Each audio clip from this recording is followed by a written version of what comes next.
की कथा कहती है कि समय और अवसर, इन दोनों में एक बड़ा अंतर है। समय तुम्हें वापिस मौका दे सकता है, समय पलटकर तुम्हें फिर मौका दे सकता है, पर शिव महापुराण की कथा कहती है अवसर बार बार नहीं मिलता, अवसर केवल एक बार मिलता है और उसने जिसने प्राप्त कर लिया उसका जीवन सार्थक हो।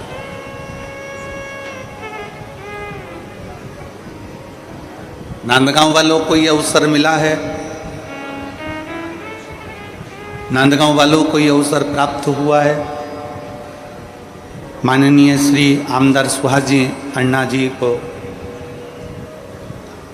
ताई सो अंजुम ताई जी को मैं बहुत बहुत साधुवाद देता हूँ कि आपने अपनी जिंदगी का ये एक अनमोल अवसर प्राप्त किया। और जितने श्रोता भाई बहन बैठे हैं, आपने अपने जीवन का ये श्राद्ध पक्ष का सबसे सुंदर अवसर प्राप्त करा। समय फिर मिल सकता है, हो सकता है कि आपको वापिस मौका मिल जाए, वापिस आप कथा श्रवण करने के लिए चले जाओ, वापिस आप कहीं ना कहीं बैठ जाओ, वापिस आप प्राप्त कर लो, पर अवसर नहीं मिलता।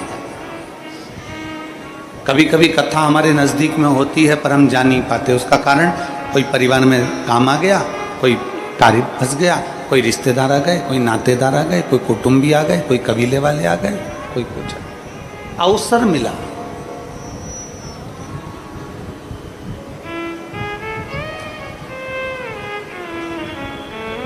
आज कथा में हमारे दो यजमान परिवार भी बैठे हुए हैं, एक एरंडोल वाले महेश्वरी जी, दूसरे हमारे नांदेड़ वाले डॉक्टर साहब, ये लोग भी कथा में बैठे हैं। हमने इनकी कथा में नांदेड़ में भी और एरंडोल वाले जो सीहोर में यजमान बनते हैं या तीर्थ में यजमान बनते हैं, पंढरपुर यजमान बने, हमने उनको भी यही बात कहा। हो सकता है कि समय दूसरी बार मिल जाए, हो सकता है कि हमको वापस मौका मिल जाए, पर जो अवसर मिल रहा है, जो हमारे नज़दीक में कथा हो रही है, नांदगांव में कथा हो रही है, हमारे महाराष्ट्र में कथा हो रही है, हमारे क्षेत्र में कथा हो रही है, नांदगांव के अंतर्गत कथा हो रही है, और वो भी पितृपक्ष में। कथा मिलेगी और मिलेगी, कथा और श्रवण करने को मिलेगी, कथा और प्राप्त हो जाएगी, पर पितृपक्ष में अगर कथा मिली है तो ये अवसर क्यों छोड़ें। एक मिनट के लिए भी अगर हम शिव पुराण में जाएं तो हमारा जीवन सार्थक हो जाए। एक मिनट के लिए भी हम भगवान शंकर की भक्ति में जाएं तो हमारा जीवन सार्थक हो जाए। एक क्षण के लिए भी हम भगवान की भक्ति में पहुंचे तो हमारा जीवन सार्थक हो जाए। ये अवसर क्यों छोड़ें।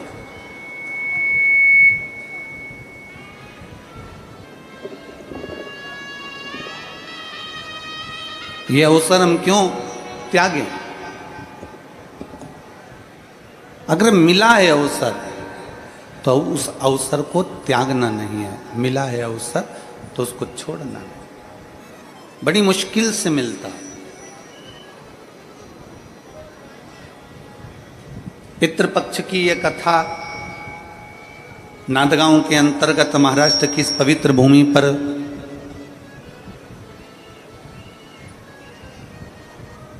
अगर आप और हम श्रवण करने के लिए बैठे हैं तो कहीं हमारे पूर्वजों का, कहीं हमारे माता पिता का, कहीं हमारे कुल देवता का, कहीं हमारे पूर्वजों का कोई पुण्य हमारे सामने प्रकट हुआ होगा,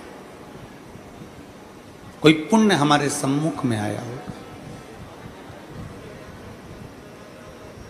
बस ये है कि एक समय, अभी आपको कल कथा में कहा था कि विष निकला है और विष निकलने के बाद चिंता व्यापी है।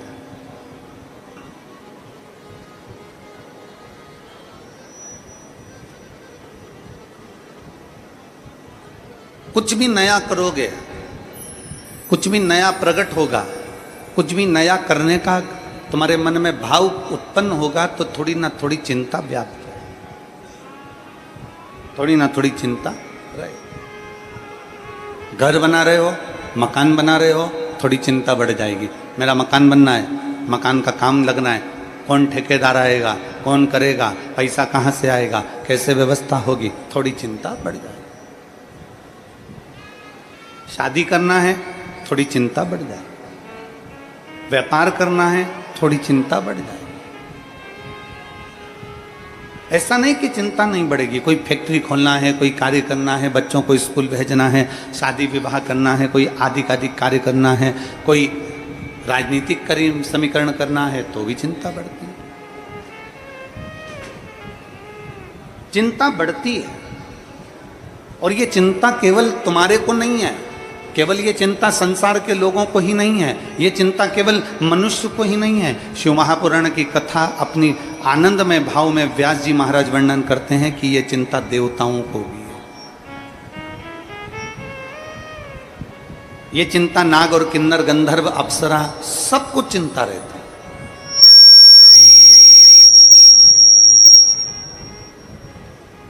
ये चिंता हर एक में समाहित होती है, ये चिंता सब में रहती है। ऐसा नहीं कि कोई गंधर्व हो, अप्सरा हो, नृत्य कर रहे हैं सो आनंद है, देव हो, किन्नर हो, असुर हो, राक्षस हो, सब में चिंता व्याप्ति है। एक थोड़ा सा विष सामने प्रकट हुआ और उस विष की चिंता व्याप गई कि ये विष कौन पिएगा, इस विष को कहाँ लेकर जाएंगे, ये विष किसको देंगे, ये जहर किसको देंगे, ये जहर कौन लेगा, चिंता व्यापी। तब भगवान नारायण ने आकर, तुरंत भगवान विष्णु ने आकर उसी समय पर कहा कि ये चिंता मत करो। भगवान नारायण कहते हैं कि अब शंकर का चिंतन करो। और आप सबसे निवेदन है, जब जिंदगी में सामने चिंता खड़ी हो,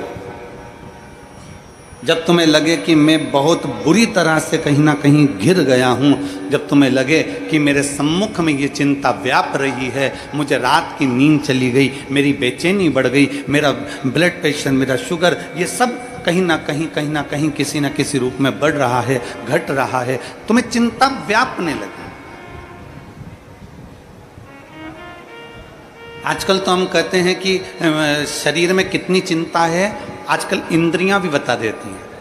तुम्हारा शुगर का लेवल ऊपर नीचे हुआ ना, तो मालूम पड़ जाता है कि तुम चिंता करने वाले हो गए। तुम्हारा बीपी ऊपर नीचे होने लगा, ब्लड प्रेशर, तो समझ में आने लगा कि तुम चिंता करने लगे। आजकल तो हमारी इंद्रियां, हमारे शरीर की एक एक अंग हमारी चिंता का विषय बता देते हैं कि हमें चिंता कितनी है।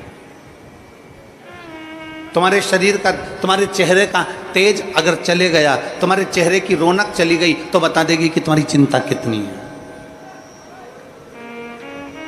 तुम्हारा बीपी, शुगर ऊपर नीचे हो गया, तो बता देगी कि तुम्हारी को चिंता कितनी है। शिव महापुराण की कथा कह रही है, जब विष निकला सबको चिंता थी, कोई पीने को तैयार नहीं था, समुद्र उसको लेने को तैयार नहीं है, जहर कौन पिएगा, जहर कौन धारण करेगा, पृथ्वी उसको लेने को तैयार नहीं, आकाश उसको लेने को तैयार नहीं, पशु पक्षी, जलचर, थलचर, वायुचर जितने हैं ये कोई लेने को तैयार नहीं है, चिंता व्यापी। तब भगवान नारायण ने कहा कि एक काम करो कि शिव को याद करो और शिव का चिंतन करो, चिंता छोड़ दो, चिंतन में लग जा। शंकर का करा गया चिंतन हमारी जीवन को एक आनंदता दे देता है। मुसीबत और लहर, मुसीबत और लहर, पानी की, समुद्र की लहर हो, तालाब में लहर हो, नदी की लहर हो, समुद्र की लहर हो, या बीमारी की लहर हो। इसलिए तो कोरोना को बीमारी के साथ में कहा गया था, कोरोना बीमारी की लहर।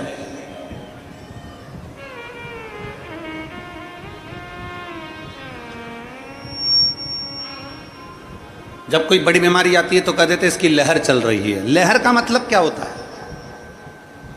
पानी की लहर और मुसीबत,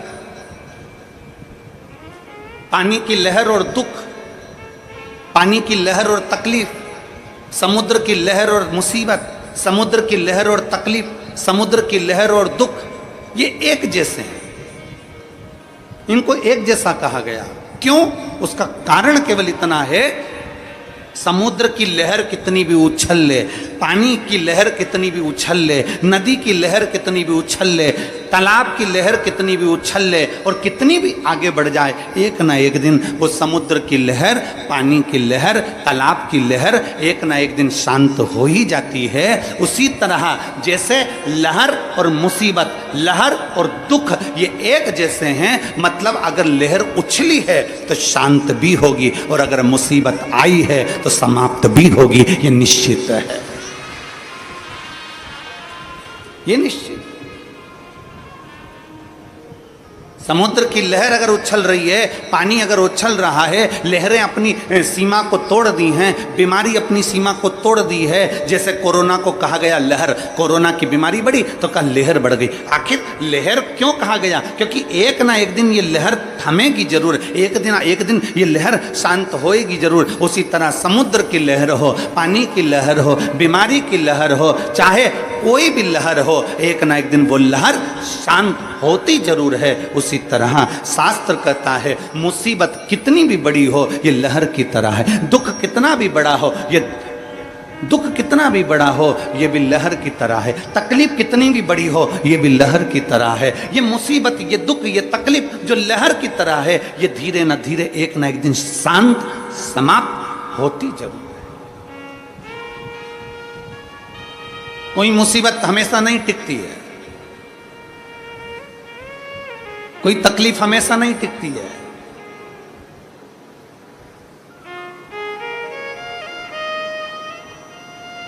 कोई मुसीबत, कोई तकलीफ, कोई कष्ट हमेशा नहीं रहता है, हमेशा नहीं रहता। एक ना एक दिन ये समाप्त होता चल जाए। भगवान देवताओं ने मिलकर, सभी देवों ने मिलकर कह दिया, भगवान नारायण ने सारे देवताओं से, सारे नागों से, किन्नर से, गंधर्व से, असुर से, पक्षियों से, पशुओं से, देवताओं से, सबसे कह दिया, सुर असुर सबसे कह दिया, चिंता ना करो, शंकर का चिंतन करो। अब जरा विचार करिएगा कि एक तरफ पूंछ पकड़ी गई है वासुकी नाग की, ये थोड़ा ऊंचा करिए, वासुकी नाग की एक तरफ पूंछ पकड़ी गई है, दूसरी तरफ मुख पकड़ा गया।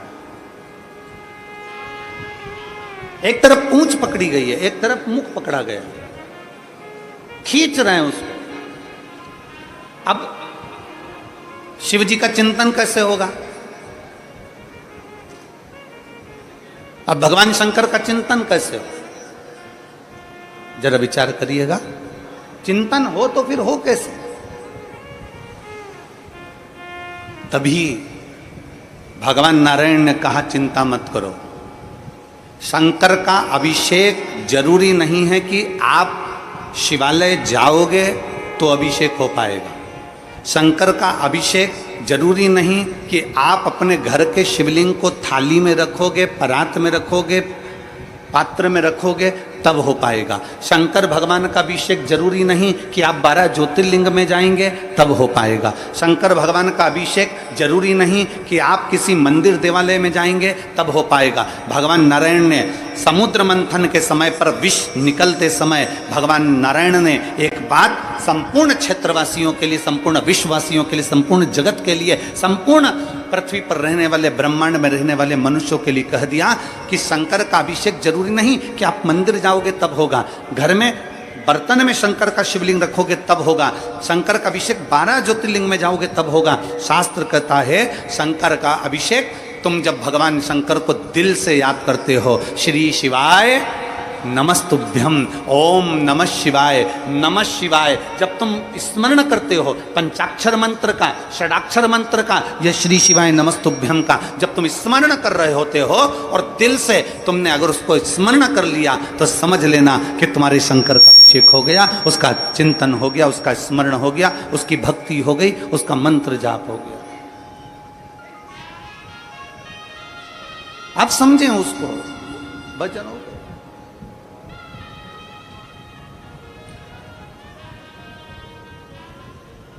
आप में से कितने लोग हैं जो भगवान के मंदिर में प्रसाद लेकर जाते हैं? जल्दी से हाथ उठाओ। अरे उठाओ तो सही, कभी तो ले गए होगे, कोई से तो मंदिर में ले गए होगे, कोई से तो देवता क्या ले गए होगे। ले गए थे ना, हम भी ले गए थे, ठीक है, तुम ले गए थे तो हम भी ले गए थे। हम कोई अलग से तो पैदा हुए नहीं है? तुम ले गए थे तो हम भी ले गए थे। अब आप में से कितने लोग हैं जितना प्रसाद लेकर गए थे उतना की उतना प्रसाद तुमने भगवान को खिला दिया? हम भी लेकर गए थे, हम भी नहीं खिला पाए। अगर तुम में कोई बैठा हो जिसने भगवान को 1 किलो मिठाई पूरी खिला दी, लड्डू पूरा खिला दिया, बर्फी पूरी खिला दी, कोई बैठा है? नहीं, ना हम हैं ना तुम। जैसे तुम वैसे हम, ठीक है?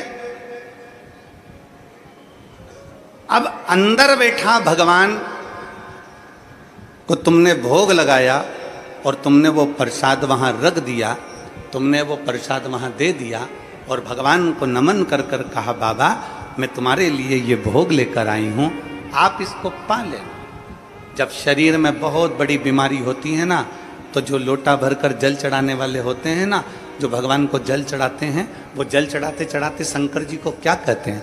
बाबा बहुत बड़ी बीमारी हो गई, डॉक्टर ने मना कर दिया है। बाबा डॉक्टर कहता है कि ये किडनी नहीं चलेगी, ये लीवर नहीं चलेगा। बाबा मेरा थायराइड बढ़ गया, बाबा मेरी शुगर बढ़ गई, बाबा मेरा ब्लड प्रेशर गड़बड़ हो रहा है, बाबा मेरी आंखों की रोशनी चली गई, बाबा बहुत तकलीफ में हूँ। तब हम जब भगवान शंकर को जल चढ़ाते हैं ना, उस समय बाबा से कहते जाते हैं और बाबा से आखिरी में जल चढ़ाकर फिर कहते हैं, बाबा मैंने जो जल समर्पित करा है ना बाबा, इसको अमृत कर दीजिए। मैंने सुना है आपकी जटा में गंगा है और गंगा अमृत का काम करती है। मैंने सुना है आपकी जटा में चंद्र है, चंद्र अमृत का काम करता है।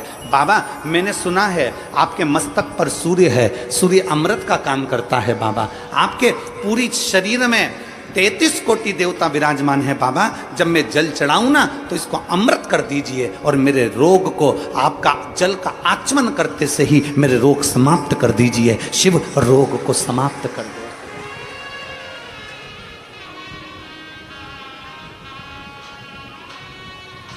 आप भी प्रसाद लेकर मंदिर में गए, हम भी प्रसाद लेकर मंदिर में गए। कल हमारे श्री आमदार सुहास अन्ना जी कांडे जी कह रहे थे और ताई कह रही थी कल कि गुरुजी हम दोनों भोजनशाला में गए थे और रोज जा रहे हैं गुरुजी, प्रतिदिन भोजनशाला में हम रोज जा रहे हैं। और गुरुजी भोजनशाला में जब हम रोज जाते हैं और जो सारे शिव भक्त भोजन कर रहे हैं उसी में से हम लोगों ने भी भोजन किया। तो कल माननीय आमदार जी और ताई कह रहे थे कि गुरुजी ना जाने उस भोजन में क्या है ऐसा कि भगवान का प्रसाद अलग ही स्वाद आ जाता है। तो मैं श्री सुहास अन्ना जी से कहूँगा, जब भाव से भगवान को दिया जाए ना तो भगवान भाव से पा लेता है।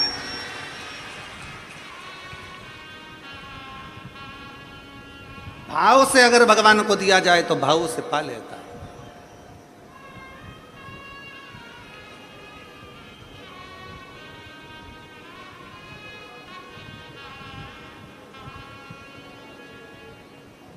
तीन लाख भक्त अगर यहाँ कथा सुनने के लिए आ रहे हैं, 2 लाख भक्त कथा सुनने के लिए आ रहे हैं, 4 लाख भक्त अगर कथा सुनने के लिए आ रहे हैं, तो उसमें से कम 1.5 से 2 लाख भक्त ऐसे होते हैं जो भगवान शंकर का प्रसाद पाकर जाते हैं।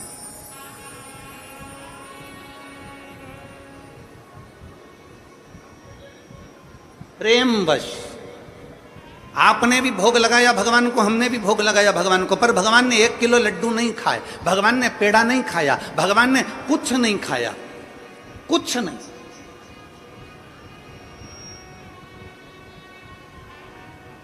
जब भगवान ने कुछ नहीं पाया, प्रेमवश बस भगवान के सामने रखा और भगवान ने उसे भाव से पा लिया, तो जो प्रसाद हम खाते हैं उसमें अपने आप स्वाद बढ़ जाता है। इससे ये महसूस होता है कि भगवान ने भोग लगा लिया है। इससे ये महसूस हो जाता है कि भगवान ने भोग लगा लिया। अब चलो आगे बढ़ते हैं इसी कथा में।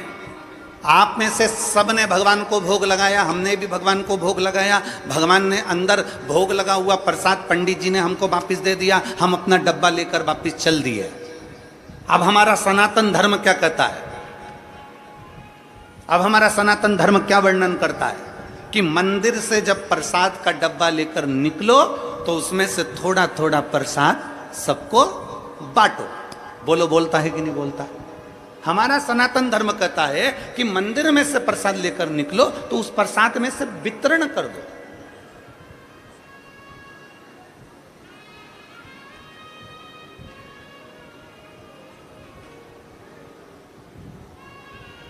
अन्ना जी, आपको कल के लिए एक धन्यवाद। कल एक दीदी यहाँ पर व्हील चेयर पे आई थी। हमारा ऐसा नियम है कि व्यासपीठ से हम जब तक बैठे हैं तब तक हम बेलपत्र देते हैं। उसके बाद हम यहाँ से उतरने के बाद हम बेलपत्र उठाते भी नहीं और देते भी नहीं। हमारा नियम है ये, जब तक हम बैठे हैं तब तक बेलपत्र देते हैं। कल हम जब उतर गए और वो व्हील चेयर से वो दीदी यहाँ पर आई, शायद आज बैठी हो कि ना बैठी, तो वो वहाँ आई तो आपने कहा गुरुजी इनके तकलीफ़ है और ये व्हील चेयर पर हैं तो इनको बेलपत्र। अब हमारे मन में आया कि हम बेलपत्र कहाँ से लाएं, कैसे दें।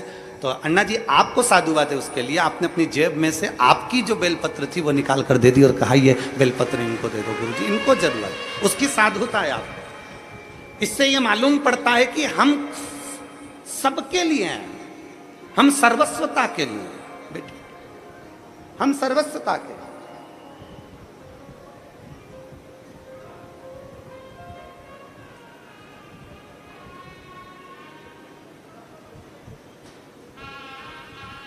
एक समर्पण का भाव किसको कहते हैं? हमारा सनातन धर्म कहता है आपके हाथ में मिठाई का डब्बा है ना, लड्डू का डब्बा है, मंदिर में भोग लगाया हुआ डब्बा आप लेकर चलते हो, उस डब्बे को बाहर लाकर वितरण क्यों किया जाता है, प्रसाद क्यों दिया जाता है? हमारे बद्रीनाथ से होकर आए तो प्रसाद दे दिया, वैष्णो देवी से होकर आए प्रसाद दे दिया, पंडरीनाथ से होकर आए प्रसाद दे दिया, हम शिरडी से होकर आए प्रसाद दे दिया, हम जगन्नाथ से होकर आए प्रसाद दे दिया, हम त्र्यंबक से होकर आए, हमने हमारे मोहल्ले में हमारे रिश्तेदारों को प्रसाद दे। ये नियम सनातन धर्म ने क्यों बनाया, उसका कारण क्या है? सनातन धर्म में ये नियम क्यों बना कि आप मंदिर से आओ तो प्रसाद दो?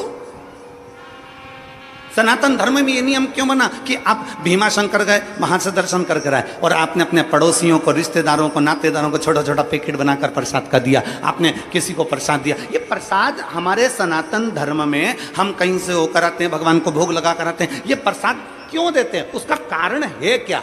आखिर क्या हमारा सनातन धर्म में ये चीज क्यों बताई गई कि प्रसाद देना चाहिए? उसका कारण केवल इतना सा है कि मंदिर में जो भगवान बैठा है, जिसको हमने भोग लगाया है, वो अंदर बैठकर हमारे प्रसाद को भाव से खाता है, सामने प्रकट होकर नहीं खाता। पर उसी प्रसाद को जो बाहर मंदिर तक नहीं गए, उनको जब आप थोड़ा सा प्रसाद देते हो तो उनके अंदर बैठा हुआ शंकर उस प्रसाद को पा लेता है और उसका उद्धार कर देता है। तुझ में रब दिखता है, यारा में क्या करूं?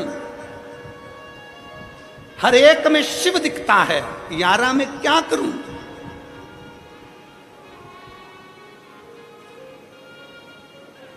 हर एक में शिव है। मंदिर से बाहर निकले, प्रसाद बांटना प्रारंभ करा, प्रसाद बांटना प्रारंभ करा तो ना जाने इस किस वेश में नारायण मिल जाए, इतने को प्रसाद दिया है, 25 लोगों ने प्रसाद लिया, 50 लोगों ने प्रसाद लिया, ना जाने कौन व्यक्ति के साथ था, किस भाव से उसने प्रसाद को ग्रहण करा, ना जाने कौन था जो शंकर का रूप रखकर आया प्रसाद लेकर चले गया, ना जाने कौन था जो शिव तत्व के रूप में आया और प्रसाद लेकर चले गया।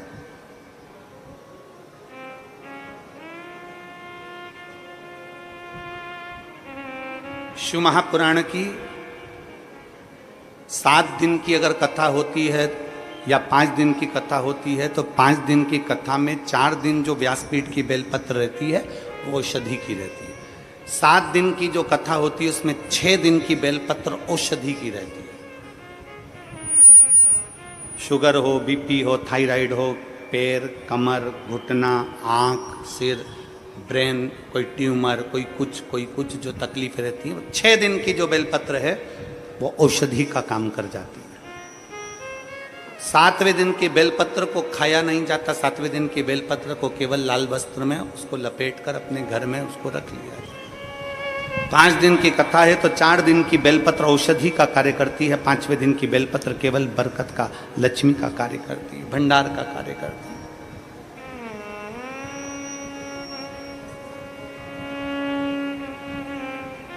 शिव महापुराण की बेलपत्र का बड़ा महत्व है। आप लोग कभी अगर शिव पुराण का अगर तुम्हारे घर में अगर शिव पुराण हो तो उसको पढ़ेंगे तो उसमें बेलपत्र का महत्व आएगा। बेलपत्र का क्यों शिव पुराण की बेलपत्र की इतनी औषधि है, क्यों शिव पुराण की बेलपत्र को इतना लक्ष्मी की प्राप्ति का केंद्र बिंदु बताया, उसका कारण यह है 12 ज्योतिर्लिंग करने के लिए 12 स्थान पर जाना पड़ता है, उप ज्योतिर्लिंग करने के लिए उप स्थान पर जाना पड़ता है, 4 धाम करने के लिए 4 स्थान पर जाना पड़ता है, सारी नदी तालाब और सरोवर का स्नान करने के लिए सारे स्थान पर सरोवर पर जाना पड़ता है, सारे कुंड और बावड़ी का स्नान करने के लिए कुंड और बावड़ी पर जाना पड़ता है। पर केवल वेद व्यास जी ने लिखा शिव महापुराण के अंदर कि केवल एक शिव पुराण ऐसी है कि वो शिव पुराण जहाँ पर रहती है वहाँ सारे तीर्थ नदी तालाब ज्योतिर्लिंग उपलिंग सब आकर विराजमान हो जाते हैं और उस शिवलिंग की अर्थात उस पुराण की एक बेलपत्र भी औषधि का कार्य कर जाता है। उस बेलपत्र की इतनी महत्वता बढ़ जाती है, इतनी महत्व।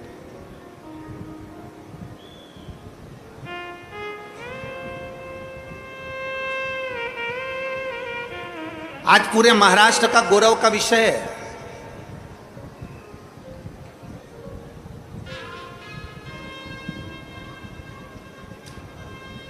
आज पूरे महाराष्ट्र को आतिशबाजी चलाना चाहिए, नगाड़े बजाना चाहिए, ढोल बजाना चाहिए पूरे महाराष्ट्र को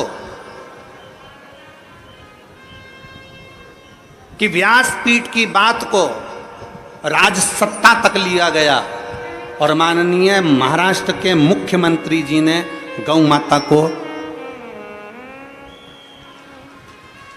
राज्य माता घोषित किया, उसके लिए धन्यवाद। संपूर्ण महाराष्ट्र वासियों को और पूरे देशवासियों को साधुता देते हैं कि आपने इस व्यासपीठ की गरिमा को रखा, इस व्यासपीठ की मर्यादा को रखा और व्यासपीठ से जो शब्दों कहे जाते हैं उन शब्दों को आपने अपने जीवन में उतारकर गौ माता को राज्य माता का दर्जा दिया। साधुता है,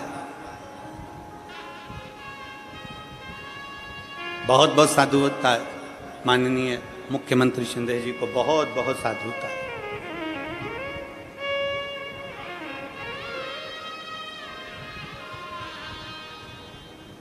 और मैं 1008 जगत गुरु शंकराचार्य श्री अभिमुक्तेश्वरानंद महाराज जी को भी धन्यवाद देता हूँ और साथ में गोपाल मणि जी को भी धन्यवाद देता हूँ, साथ में श्री राजेंद्र दास महाराज जी को 1008 संत शिरोमणि श्री राजेंद्र दास महाराज जी को भी साधुवाद देता हूँ और सारी व्यासपीठों को साधुवाद देता हूँ जिन्होंने गौ माता के लिए बहुत कुछ बोला और आज महाराष्ट्र की सरकार ने गौ माता को राज्य माता घोषित करा, उसके लिए साधुता है।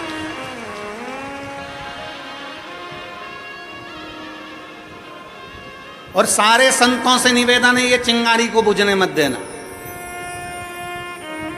इस चिंगारी को बुझने मत देना।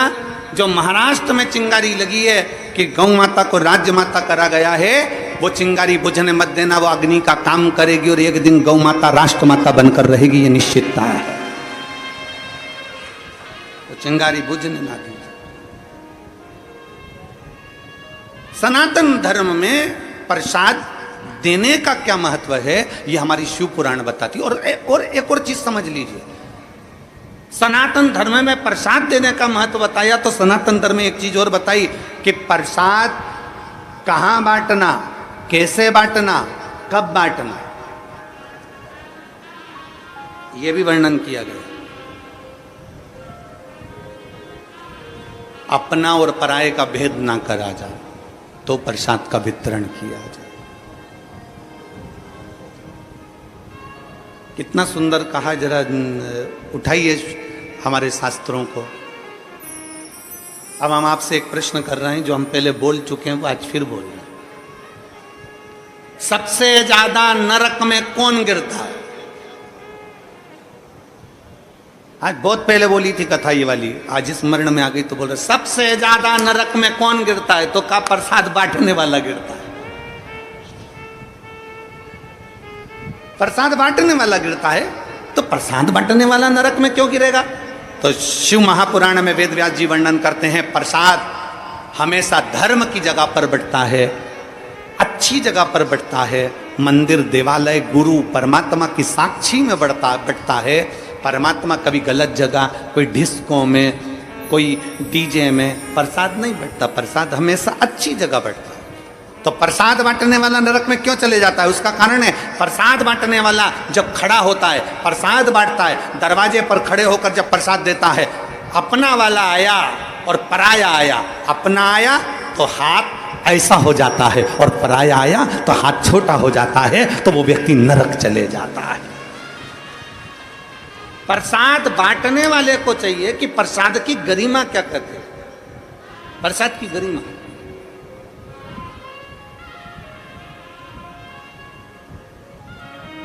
कल हमने जो देखा यहाँ पर आमदार जी, बहुत अच्छा लगा, उसके लिए सुहास अन्ना जी, उसके लिए हम साधुता। क्यों आपने उन 3 बेलपत्र के 3 पत्ते में से भी हम बोले भी इनको कि आपको 3 पत्ते की बेलपत्र, अगर इनको 1 पत्ता देना हो तो 2 आप रख लीजिए। तो कहे नहीं गुरुजी, आप उनका स्वास्थ्य खराब है, आप पूरा दे दो,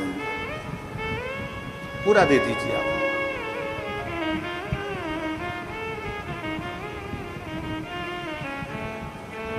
ये निर्मल भाव होता है, ये निर्मल स्वभाव होता है, आप दे दो।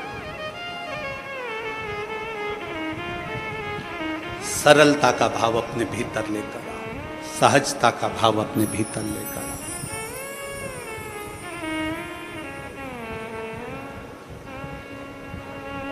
जब एक सरलता, एक सहजता अपने भीतर आती है, लोग कहते हैं मेरा भोला किसको मिलता है? तो शिव महापुराण की कथा कहती है, भोले को भोला जल्दी मिलता है, भोले को भोला जल्दी मिलता है।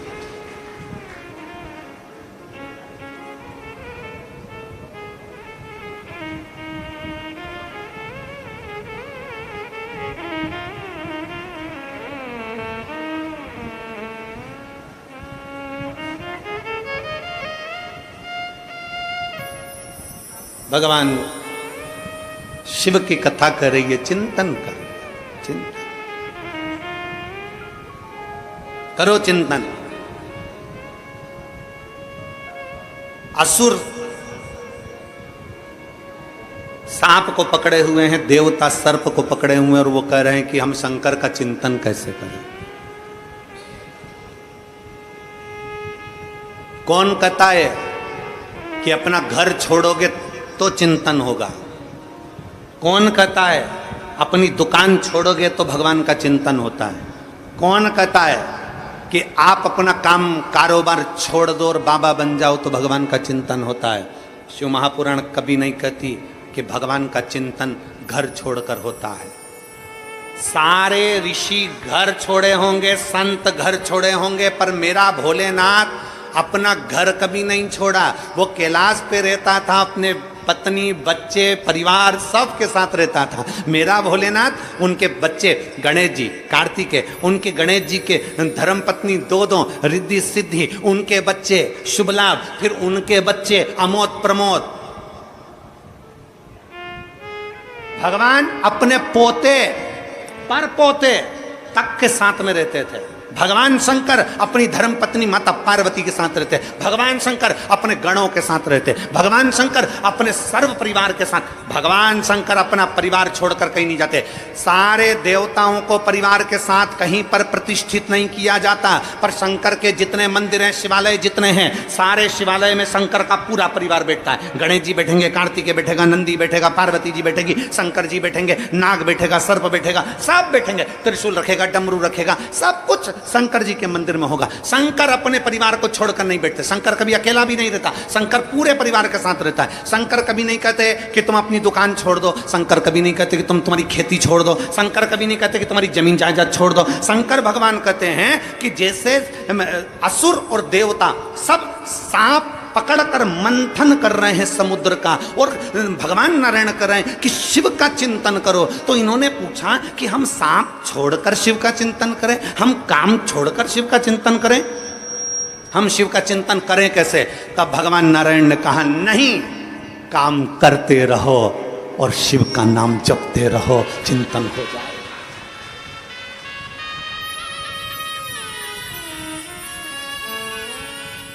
काम करते रहो, नाम जपते रहो, शिव का चिंतन हो जाएगा।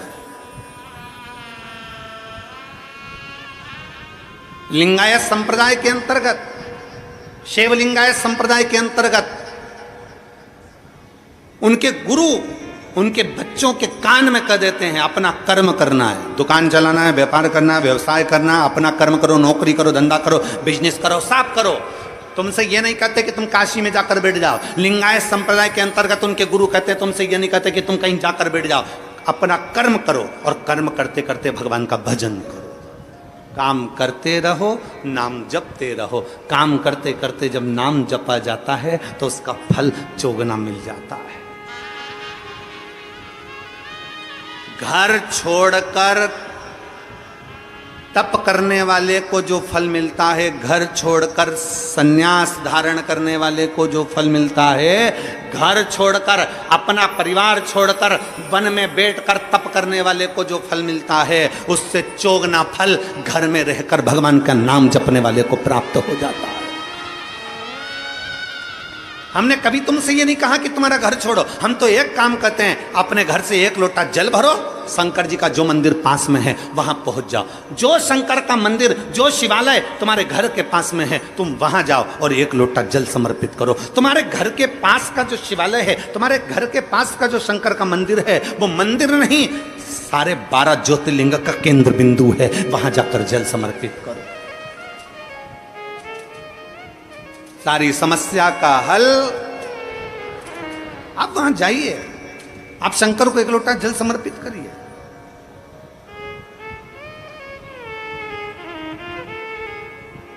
आप शिव के द्वार जाइए, आप शंकर का भजन करिए। जैसे लहर शांत होती है, दुख भी शांत होता है, समस्या भी शांत होती है, टेंशन भी शांत होता है, पर थोड़ा सा शिव की भक्ति। लहर आई है तो थोड़ा सा उछलने दो, दुख आया है थोड़ा बढ़ने दो, तकलीफ आई है थोड़ा आएगा, कष्ट आया है थोड़ा आएगा, तकलीफ आई है थोड़ा आएगा। चिंता ना करो, शंकर की भक्ति करो, धीरे धीरे धीरे धीरे धीरे धीरे शांत हो जाए। अपने स्वभाव को, अपने मन को, अपने चित्त को विचलित मत होने दो।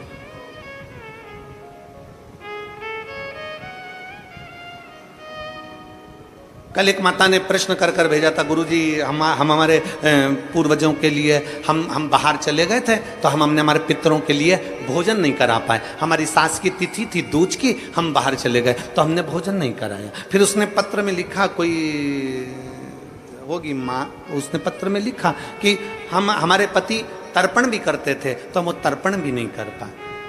फिर कहा कि हम हमेशा सीधा भी देते थे, आटा चावल दाल शक्कर सब मिला के हम कहीं देकर आते थे, हम वो भी नहीं दे पाए। हमारे दूज की तिथि का जो तिथि थी हमारे दादा ससुर की, वो बुरा लग जाएगा उनको पितृदोष लग जाएगा। वो पितृदोष लग जाएगा तो हम क्या करें, हम क्या करें? और गुरुजी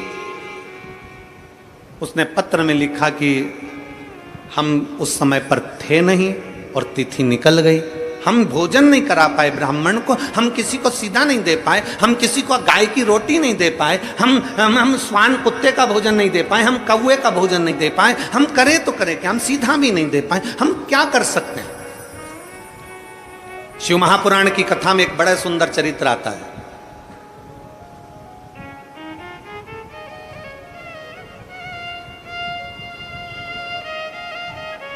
जब भगवान देवाधिदेव महादेव विराजमान थे,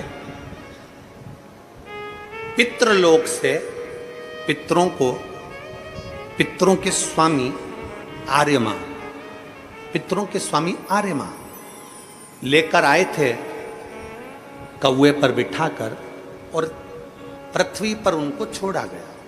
कितने दिन के लिए? जम के बोलो, 16 दिन के लिए। बहुत ध्यान से सुनना कथा को। 16 दिन के लिए पृथ्वी पर पितरों को आर्यमा स्वामी ने, पितरों के जो स्वामी थे आर्यमा, कौवे पर बिठा कर लाए और उनको सारे पितरलोक के जितने जीव थे सबको पृथ्वी पर छोड़ दिया। पितरलोक पूरा खाली, पितरलोक पूरा खाली।